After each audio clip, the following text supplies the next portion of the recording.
আবু হুরায়রা রাদিয়াল্লাহু তাআলা আনহু বলেন, রাসূল সাল্লাল্লাহু আলাইহি ওয়াসাল্লাম বলেছেন, আফজালুস সিয়াম বাদা রমাজান শাহরুল্লাহিল মুহররম। রমাজানের পরে সবচেয়ে দামি সিয়াম হলো মুহররমের সিয়াম। রাসূল সাল্লাল্লাহু আলাইহি ওয়াসাল্লাম মক্কা থেকে মদিনায় আসলেন। মদিনার লোকেরা মুহররমের 10 তারিখে সিয়াম আছে। তিনি বললেন, মা জালিয়াম আল্লাযিনা তাসুমুনাহু, এই দিনটা কি গো, তোমরা মুহররমের 10 তারিখে সিয়াম থাকো, কোনো ঘটনা কি?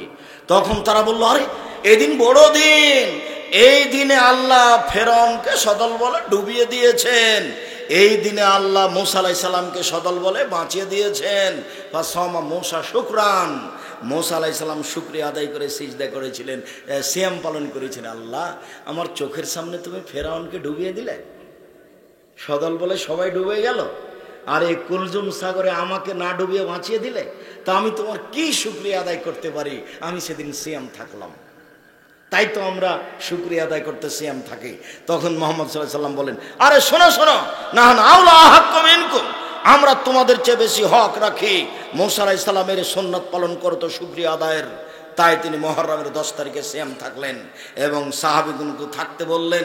যেমন তিনি মুহররমের 10 তারিখে সিয়াম থাকলেন আর জনগণকে থাকতে বললেন, তখন জনগণ বলতে লাগলো, বলেন কেমনি মুহররমের 10 তারিখে সিয়াম থাকবো? মানে এটা ইহুদিদের বড় দিন, এটা খ্রিস্টানদের বড় দিন। এই দিনে ফেরাউন ডুবে গেছে, এই দিনে মূসা বেঁচে গেছেন, এই দিনকে তারা বড় মনে করে। আপনি দিন রাত বলছেন ইহুদিদের বিরোধিতা করতে হবে, খ্রিস্টানের বিরোধিতা করতে হবে, আবার আপনি বলছেন 10 তারিখে সিয়াম থাকতে হবে, তাহলে তো তাদের মতোই হলো। আপনি দিন রাত বলছেন ইহুদিদের বিরোধিতা করতে হবে, খ্রিস্টানের বিরোধিতা করতে হবে, আবার আপনি বলছেন মুহররমের 10 তারিখে সিয়াম থাকতে হবে, তাহলে তাদের মতোই হলো। তখন আল্লাহ রাসূল বলছেন, থামো থামো থামো থামো, লাইন বাকাইতা সানাতাল কাবেলা লাসমান্না তাসিয়া, আমি যদি সামনে বছর বেঁচে থাকি তাহলে 9 তারিখও সিয়াম থাকবো। 9 তারিখ হবে বিরোধিতা, 10 তারিখ হবে শুকরিয়া। বুঝা গেল না? এই জন্য মুহররমের 2টা সিয়াম। মুহররমের 2টা সিয়াম থাকলে 9 তারিখ কি হবে? বিরোধিতা। 10 তারিখ কি হবে? শুকরিয়া। মনে রাখতে হবে, 10 তারিখ কারবালার মাঠে হোসাইন শহীদ হয়ে গেছেন, তার জন্য মুহররমের 10 তারিখে কথা নয়। ফাতেমা কান্দিয়ে কয়, আজ বুঝি হোসাইন কারবালাতে শহীদ হয়। যেদিন হোসাইন ইরাকের মাটিতে কারবালার মাঠে শহীদ হন, তার 49 বছর আগে ফাতেমা মারা গেছেন। যে মহিলা 49 বছর আগে মারা গেছেন, তিনি কি করে বলতে পারেন ফাতেমা কান্দিয়ে কয়, আজ বুঝি হোসাইন কারবালাতে শহীদ হয়? হুজুরের বক্তব্য পুথির গানের মতো। হুজুরের বক্তব্য কেমন? পুথির গানের মতো। পুথির গান বুঝেন না? 6 মাসের রাস্তা মর্দ 6 দিনে গেল, ঘোড়ায় চড়িয়া মর্দ হাঁটিয়া চলিল, এর নাম পুথির গান। হুজুরের বক্তব্য এরকমই। কোন সাহসে তিনি ধর্মের নামে এভাবে কথা বলেন? বলছিলাম, হাফসা রাদিয়াল্লাহু তাআলা আনহা বলেন, পৃথিবীর মানুষ শুনে রেখো, আল্লাহর নবী 4টা কাজ কখনো ছাড়তেন না। 1, মুহররমের 10 তারিখের সিয়াম। 2, ওল আসরে, কুরবানির 1 তারিখ থেকে 9 তারিখ পর্যন্ত সিয়াম। জুলহিজ্জা কুরবানির মাসের 1 তারিখ থেকে 9 পর্যন্ত সিয়াম। 3, সালাসাত আইমিন শাহরিন, প্রত্যেক মাসে 3টা সিয়াম। 4, ফজরের 2 রাকাত সুন্নাত। আল্লাহর নবী কখনো ছাড়তেন না। মনে থাকবে না মনে হয়? বাড়ি যাবেন আর বলবেন যে কি 4টা গো, কি? ও, 1 হলো মুহররমের 10 তারিখ, 2 কি? 2 হলো 2, ও জুলহিজ্জার 1 থেকে 9, এটা 2। আর 3 তো প্রতি মাসে 3টা। 4টা কি? 4টা মনে পড়ে না? 4টা হলো, ও হ্যাঁ, ফজরের 2 রাকাত সুন্নাত। মনে থাকবে না মনে হয়? এখন সিরিয়াল দেন তো দেখি। 1, মুহররমের 10 তারিখে সিয়াম, 9, 10। 2, জুলহিজ্জার 1 থেকে 9 পর্যন্ত সিয়াম, কুরবানির দিন আগের পর্যন্ত। 3, প্রতি মাসে 3 দিন সিয়াম। 4, ফজরের 2 রাকাত সুন্নাত, ফজরের আগে। কাল আবার ভুলে যায়েন না, এদেশে একটা বই পাওয়া যায়, উপদেশ। বইয়ের নাম কি? উপদেশ। কে বড় লাভবান, এই বইয়ে এটা দেওয়া আছে। আপনার জন্য দুয়ার বইটা লিখেছিলাম, মরণ একদিন আসবে লিখেছিলাম। আপনি মনে করলেন যে আব্দুর রাজ্জাক সাহেবের বই না কিনে ওনাকে ঠগিয়ে দিয়েছি। এটা আপনি মনে করিয়েন না, আপনি আমাকে ঠগিয়ে দেননি। জামিয়া সালাফের মুখপত্র মাসিক আল ইতিসাম পত্রিকা আপনি না পড়ে আমাকে ঠগিয়ে দেননি। আমি লক্ষ লক্ষ টাকা খরচ করে 10 জন মুফতি রেখে মাসিক আল ইতিসাম পত্রিকা বের করি। জানি না আপনার সাদ কেন তাতে হয় না। আমি আমার জীবনে কোনোদিন মুখে অপ্রয়োজনীয় বাক্য বলিনি, আমার কলমে আমি কোনোদিন অপ্রয়োজনীয় বাক্য লিখিনি। আমি আপনার জন্যই জীবন বাজি রেখে চেষ্টা চালিয়ে যাচ্ছি। আমার মনে বড় সাধ, আমি এদেশের মাটিতে উন্নত মানের প্রতিষ্ঠান গড়বই ইনশাআল্লাহ। সেটাই জামিয়া সালাফে ডাঙ্গিপাড়া পাওয়া রাজশাহী, সেটাই জামিয়া সালাফে রূপগঞ্জ নারায়ণগঞ্জ ঢাকা, সেটাই জামিয়া সালাফে 6 মাইল বাবুগঞ্জ বরিশাল, সেটাই জামিয়া সালাফে তেঘরা বিরল দিনাজপুর। এই 2টা প্রতিষ্ঠানে রাজশাহী রূপগঞ্জ নারায়ণগঞ্জ 4000 ছেলে মেয়ে থাকে। তার 350 জন এতিম, 250 জন শিক্ষক শিক্ষিকা থাকেন, যাদের বেতন লাগে প্রায় 26 লক্ষ।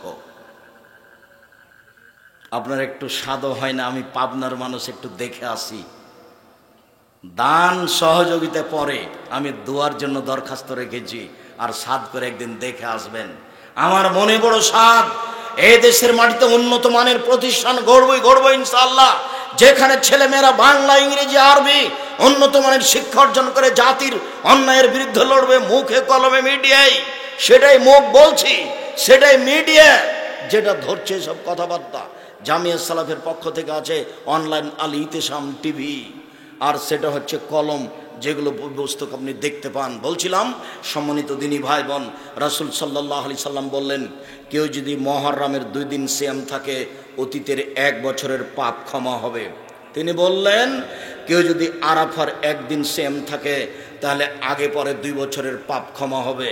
তিনি বললেন, কেউ যদি প্রতি মাসে 3 দিন সিয়াম থাকে সারা বছর সিয়াম পালন করে জানে কি হয় তাই হবে। তিনি বললেন, কেউ যদি রমজানের সিয়াম থাকে তারপর শাওয়ালের 6টা সিয়াম থাকে সারা বছর সিয়াম পালন করে জানে কি হয় তাই হবে। 1 মুহররমের 2 দিন সিয়াম অতীতের 1 বছরের পাপ ক্ষমা হবে। 2 আরাফার 1 দিন সিয়াম আগে পরে 2 বছরের পাপ ক্ষমা হবে। 3 প্রতি মাসে 3 দিন সিয়াম সারা বছরের নেকি হবে।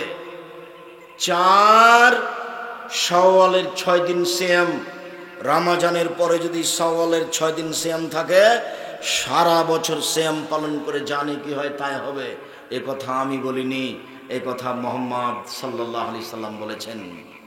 সম্মানিত দিনী ভাই বোন, এবার চলে আসি বৃহস্পতিবার সোমবার।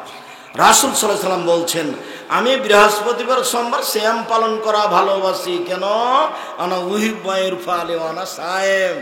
সপ্তাহে 2 দিন রিপোর্ট পেশ করা হয় পাপ নেকি। আমার মনটা চাই যখন আল্লাহর কাছে রিপোর্ট পেশ করা হবে আমার, তখন আল্লাহ দেখুক যে আমি সিয়াম আছি। দেখো আমার রিপোর্টের সময় তুমি দেখো আমি সিয়াম আছি।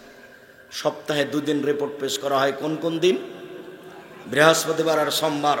আল্লাহ নবী বলছেন, আমার মন চাই, আমি ভালোবাসি আমার রিপোর্টের সময় আল্লাহ দেখুক আমি সিয়াম আছি। এবার চলে আসলাম শাবান মাসের সিয়াম। আজ 15ই শাবান। কলকারখানা, অফিস আদালত, কোর্ট কাছারি, শিক্ষা প্রতিষ্ঠান সবকিছু বন্ধ। রাতে গোসল করে আতর গোলাপ মেখে দিনে সিয়াম থাকতে হবে। ওসামা ইবনে যায়েদ রাদিয়াল্লাহু তাআলা আনহু বলেন, আগে অনুবাদ বুঝেন, আমি অনুবাদক। ওসামা ইবনে যায়েদ রাদিয়াল্লাহু তাআলা আনহু বলেন, আমি বললাম, আল্লাহর নবী, লাম আরাকা তাসুমু বিশাহরিন মিনাশ শুহুরে মা তাসুমু শাবান। আল্লাহর নবী, আপনি শাবান মাসে যত সিয়াম থাকেন অন্য মাসে তো তত সিয়াম থাকেন না, এইটা কেন? আল্লাহর নবী, আপনি শাবান মাসে এত সিয়াম থাকেন কেন? আয়েশা রাদিয়াল্লাহু তাআলা আনহা বলেন, শাবান পুরোই সিয়াম থাকতেন, কয়েকটা বাদ শেষের দিকে। উম্মু সালমা রাদিয়াল্লাহু তাআলা আনহা বলেন, আল্লাহ রাসূল পুরো 2 মাস সিয়াম থাকতেন, শাবান ও রমজান। সব বুখারী মুসলিমের হাদিস। আল্লাহর নবী, আপনি শাবান মাসে এত বেশি সিয়াম থাকেন কেন? এবার উত্তর। আচ্ছা দেখি জিজ্ঞাসাটা মনে থাকবে কিনা। জিজ্ঞাসাটা কি বলেন তো? আল্লাহর নবী, আপনি শাবান মাসে এত সিয়াম থাকেন কেন? বলেন তো জিজ্ঞাসাটা কি? আল্লাহ নবী, আপনি শ্রাবণ মাসে এত সিয়াম থাকেন কেন? দেখি আবার উত্তর কি হচ্ছে। তিনি বলছেন, জাকা সাহারুন, আরে এইটা একটা মাস, মানে রজব রামাজান, রজব রামাজানের মাঝে, আরে এইটা একটা মাস, রজব রামাজানের মাঝে এক ফিয়ার নাস, মানুষ তাতে গা ফেল থাকে, মানুষ হিসাব করতে পারে না। জাকা সাহারুন, এটা এমন একটা মাস, তোর ফল আমল ইলা রাব্বিল আলামিন, বাৎসরিক রিপোর্ট এই মাসে পেশ করা হয়। অনা উহিব্ব, আমি ভালোবাসি, সাইম, আমার যখন বাৎসরিক রিপোর্ট পেশ করা হবে তখন আল্লাহ দেখুক আমি সিয়াম আছি। রিপোর্ট ধরার জন্য আমি এত বেশি বেশি সিয়াম থাকি। আল্লাহ রাসূলের জানা ছিল না সেদিন 15ই শাবান, যার কারণে তিনি কষ্ট করে চালিয়ে যাচ্ছিলেন, প্রায় 15, 20, 25 পর্যন্ত সিয়াম পালন করছিলেন। খালি রিপোর্ট, খালি রিপোর্ট, ধরাই লাগবে, ধরাই লাগবে। তো কিভাবে কিভাবে ভারত, বাংলাদেশ, পাকিস্তানের আলেম ওলামা জেনে নিলেন সেদিন 15ই শাবান। তাই তারা কলকারখানা, অফিস আদালত, কোর্ট কাছারি, শিক্ষা প্রতিষ্ঠান সব কিছু বন্ধ করে রিপোর্ট ধরার জন্য রাতে গোসল করে আতর গোলাপ মেখে 15ই শাবান সিয়াম থাকছেন। মুহাম্মদ সাল্লাল্লাহু আলাইহি সাল্লামের এই নীতি ছিল না। সম্মানিত দিনী ভাই বোন, রাসূল সাল্লাল্লাহু আলাইহি সাল্লামের যে নীতি ছিল সে নীতি আপনার সামনে পেশ করলাম। এমনিতে ইবাদতের জগতে সবচেয়ে দামি ইবাদত সিয়াম। আবার 15ই শাবান সিয়াম কেমন হয়ে গেল? আল্লাহ রাসূল রিপোর্টের জন্য প্রতিদিন সিয়াম থাকতেন। তবে একটা হাদিসে এসেছে 15, অন্তত 1 থেকে 15, মানে 15 পর্যন্ত, 1 থেকে নিয়ে 15 পর্যন্ত সিয়াম পালনের চেষ্টা করতে হবে। 15ই শাবানের জাল হাদিস দিয়ে মানুষকে পাগল করা হলো। জাল হাদিসে বলা হচ্ছে, এই দিনে সন্ধ্যার সময় আল্লাহ সপ্তম আকাশ থেকে প্রথম আকাশে নেমে আসেন। এই দিনে 15ই শাবানে। আলী তুমি জানো 15ই শাবান কেমন দিন, কেমন রাত? এই দিনে সন্ধ্যার সময় আল্লাহ সপ্তম আকাশ থেকে প্রথম আকাশে নেমে আসেন আর বলেন, পৃথিবীর মানুষ তোমরা কে কি চাও, যা যে চাইবে তাই দিয়ে দিব। তোমরা কে ক্ষমা চাও, ক্ষমা ভিক্ষা দিব। তোমরা কে রুজি চাও, আমি রুজি দিয়ে দিব। সন্ধ্যার সময় নেমে এসে তিনি এই কথা বলেন, আয়েশা তুমি জানো 15ই শাবান কি? আরে এই দিনে যত মানুষ জন্ম নিবে তত মানুষের তালিকা হয়। আরে এই দিনে যত মানুষ মারা যাবে সবার তালিকা হয়। এই দিনে কে কি রুজি খাবে, 1 বছর কি রুটি খাবে না ভাত খাবে, এই দিনে নির্ধারণ করা হয়। আল্লাহ বলছেন যে এটা নির্ধারণ করা হয় লাইলাতুল কাদরে। লাইলাতুল কাদর 15 শাবানে আছে না রমজানে আছে? আল্লাহ বলছেন সব কিছু নির্ধারণ হয় লাইলাতুল কাদরে। আর জাল হাদিসে বলছে সব কিছু নির্ধারণ হয় 15ই শাবান। আবার একাধিক বুখারী মুসলিমের হাদিস, প্রত্যেক রাতে আল্লাহ শেষে নেমে আসেন, ফজরের পূর্বে নেমে আসেন সপ্তম আকাশ থেকে প্রথম আকাশে। আর এই জাল হাদিসে প্রমাণ হচ্ছে আল্লাহ সন্ধ্যার সময় নেমে আসেন। সম্মানিত দিনী ভাই বোন, আমি আপনাদেরকে 15ই শাবান নয়, শাবানের 1 তারিখ থেকে 15-20 পর্যন্ত, আজ থেকে 10, 12টা, 20টা, 10, 12টা, 15টা সিয়াম থাকার জন্য আন্তরিকভাবে অনুরোধ জানাচ্ছি। 15টা তো হবে না, 8টা, 10টা, 12টা হবে। আপনি চেষ্টা করুন, এর মধ্যে রিপোর্ট হতে পারে আপনি আমার দিনী ভাই। রাসূল সাল্লাল্লাহু আলাইহি সাল্লাম যেভাবে সিয়াম পালন করতেন আপনাকে আমি সেভাবে সিয়াম পালন করার জন্য অনুরোধ জানাচ্ছি।